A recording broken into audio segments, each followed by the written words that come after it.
하고 싶은 일이 있어 계획은 세우지만 핑계를 대며 실천을 못하고 있지 않나요? 이젠 내가 못하는 것에 자책하지 말고 어떤 핑계를 대고 있는지 관심을 가져보세요. 핑계에 관심을 가지라고? 어떻게? 라는 의문이 들 수 있습니다. 켈리체님의 강의 영상에서 누구나 다 98% 어제 했던 생각을 오늘 합니다. 어제 한 생각 그대로 오늘 하면서 내가 내일 발전하겠다고? 내가 부자가 되겠다고? 성장을 하겠다고?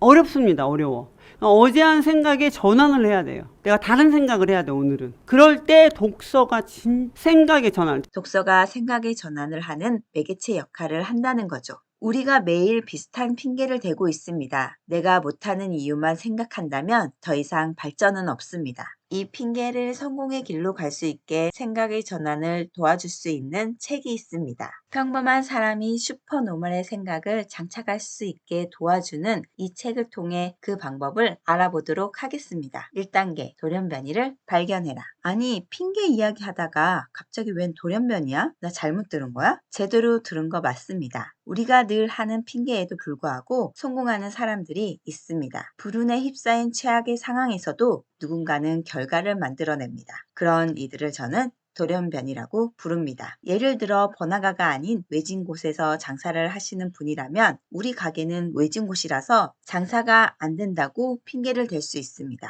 작은 가게에서 진심을 배우다라는 책을 낸 고기리 막국수도 외진 곳임에도 불구하고 줄 서서 먹는 맛집입니다. 이분도 처음에는 장사가 잘 되지 않았지만 네이버 블로그를 활용해 가게를 알렸다고 합니다. 같은 메뉴를 보고 똑같이 만들라는 것이 아닙니다. 이 가게가 했던 방법들을 분석해서 나에게 하나씩 적용해 보자는 것입니다. 돌연변이를 찾을 때 나 돈 많이 벌고 싶은데 워런 버핏, 빌 게이츠, 일론 머스크 이런 분들을 따라해야지 이렇게 하면 안 됩니다. 이분들은 피라미드 꼭대기에 있는 분들입니다. 나보다 한 걸음 앞에 서 있는 분들을 찾아야 나도 이것은 해볼 수 있겠는데? 라는 긍정적인 생각을 가질 수 있습니다. 어떤 불평불만을 가지고 계시나요? 노트에 적어서 핑계거리를 확인해 보세요. 그리고 내 주변 아니면 인터넷 검색을 통해 내가 따라 해볼 수 있겠다 싶은 돌연변이를 찾아보세요. 그리고 그들의 성공 방법을 분석해서 나에게 적용해 보세요. 오늘의 행동 하나가 나비의 작은 날개짓처럼 미래의 나를 크게 변화시킬 것입니다. 2단계 운과 실력을 분해한다. 돌연변이를 찾았다면 그들의 방법에서 운과 실력을 분해해야 합니다. 주사위 던지기 게임에서 높은 수가 나오면 이기는 게임을 한다고 치면 내가 계속 높은 수가 나올 수 있게 던질 수 있나요? 주사위 던지기는 운의 영역입니다.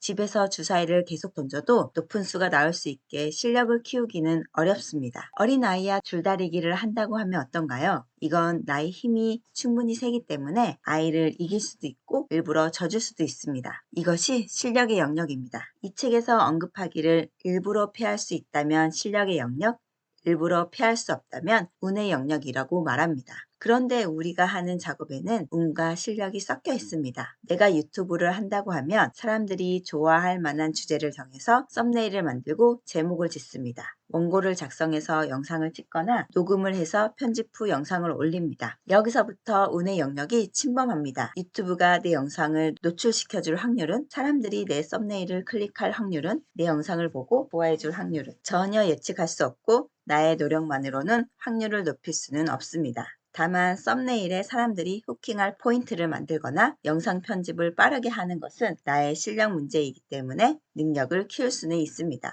내가 컨트롤할 수 없는 부분인 예를 들면 로또에 당첨되는 방법을 찾는 운의 영역에 나의 노력을 온전히 쏟는다면 로또에 당첨되지 않는 나 자신에 좌절하고 말 것입니다. 3단계 실력의 영역을 정복한다. 운과 실력을 구분한 후에 나의 변화를 확인할 수 있는 실력의 영역을 정복해보세요. 아이들이 걸음마를 배울 때 바로 달릴 수 없습니다. 일어서는 연습부터 하고 그 다음 한 발짝씩 한 발자국씩 땅에서 발을 떼며 걷는 노력을 시도합니다. 수없이 넘어지고 일어나기를 반복한 아이들은 걷기 시작합니다. 우리의 실력도 이렇게 한 단계 한 단계 성장을 위한 계획을 세우고 시도해야 합니다. 실패를 거듭하며 방법을 바꾸고 방향은 틀 수 있지만 포기하지 않아야 한다는 겁니다. 누군가 성공의 반대는 실패가 아닌 행동하지 않는 것이라고 했습니다. 멈추지 않고 꾸준히 노력한다면 성공이 우리 곁에 다가와 있을 것입니다. 이 책에서는 총 5단계를 언급하고 있습니다. 하지만 우리가 1단계인 핑계를 성공의 방향으로 돌리기만 해도 성공의 길로 들어섰다고 할 수 있습니다. 더 이상 핑계로 그치지 마세요. 시도할 수 없는 이유를 할 수 있는 캔으로 바꿔보세요. 이 작은 변화가 당신을 성장시킬 수 있을 것입니다.